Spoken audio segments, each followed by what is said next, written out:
hit the button, and that's it. So I'm going to go ahead and do that off camera. Alright, now there are two ways you can do this. You can either drill a hole all the way through it, like I did the first time, or just drill a hole that's big enough and then slide your button in.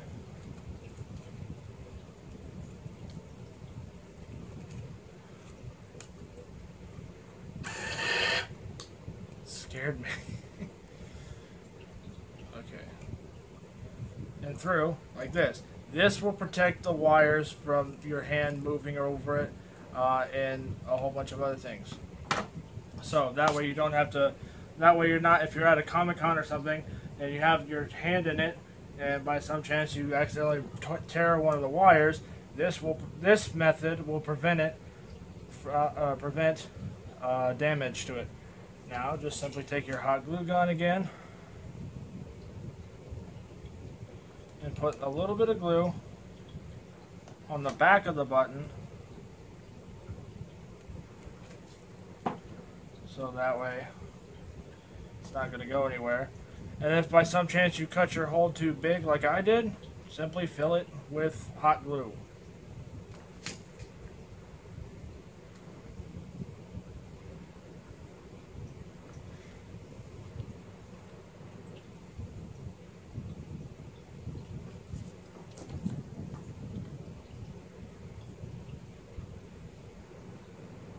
And then just hold it and let it dry.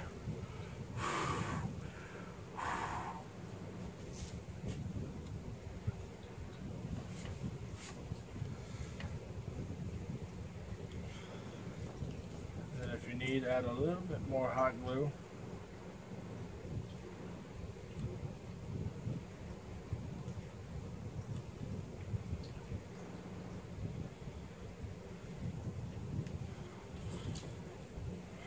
Luckily, though, hot glue is relatively strong, so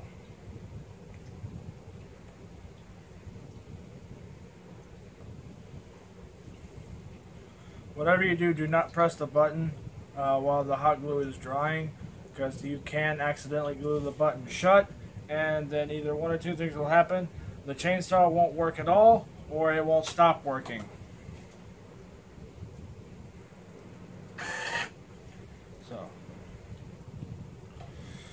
And if you have any excess hot glue on the button, just simply grab it off or cut it off.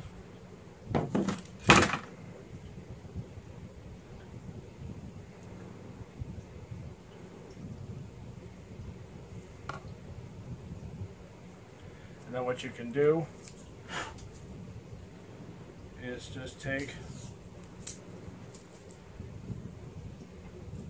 some tape. Any tape will work, but I just have painter's tape right here.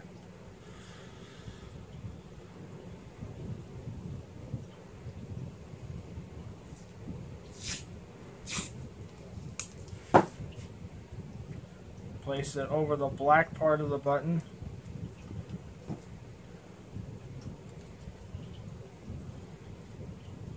And that will hold it down. So now, everything still works. And once the hot glue is fully dry, you can take off the painter's tape and your button won't go anywhere. If you want, feel free to keep filling in until you have it just where you want it to go. Just to smoothen it out so that way it's not uncomfortable while you're holding on to it. Because believe me, that will happen.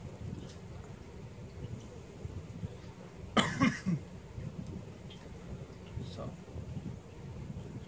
and if you want, take some more tape, add it inside the tube, just for some extra padding, so that way the button still won't move, but that way it's just double sure. Alright, now that that's done, time for the easy part. Take your button or stick or control switch or whatever you want to call it and place it. Hold I gotta move some stuff around so you guys can actually see this.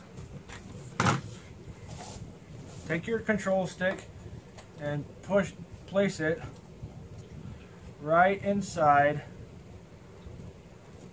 the chainsaw body, like so.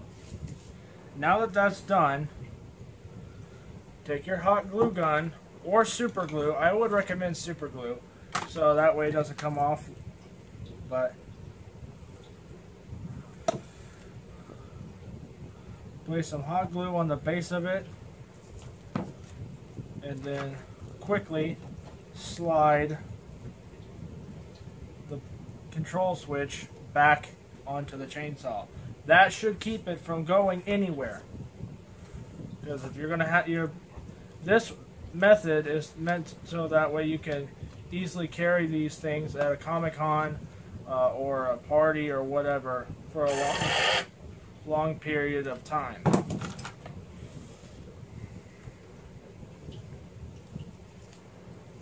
So now you'll be able to hold the chainsaw once it's all dry.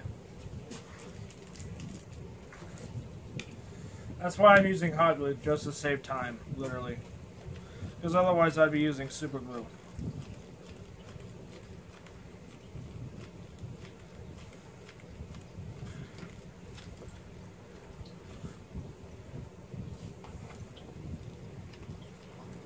Hi.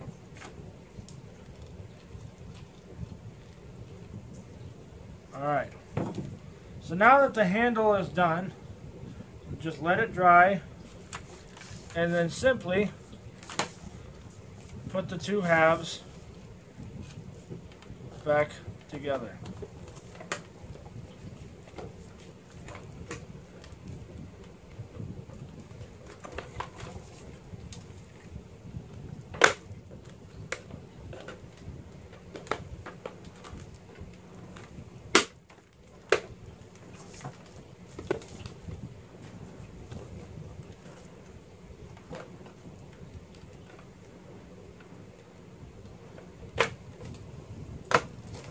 Make sure everything lines up first. And now,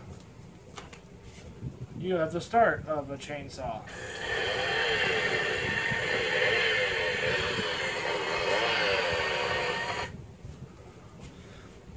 So now that the handle is in there,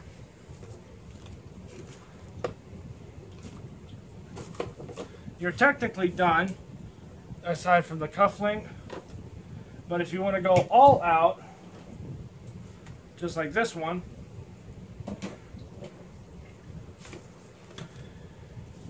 you're going to want to tape the chainsaw halves back together.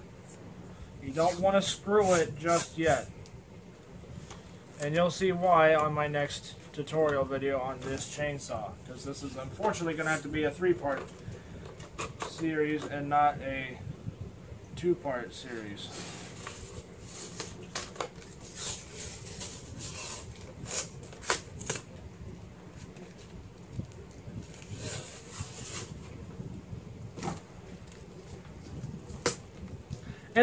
And again, you can easily stop here, but if you want to go all out, make sure to check out tomorrow's finishing tutorials on the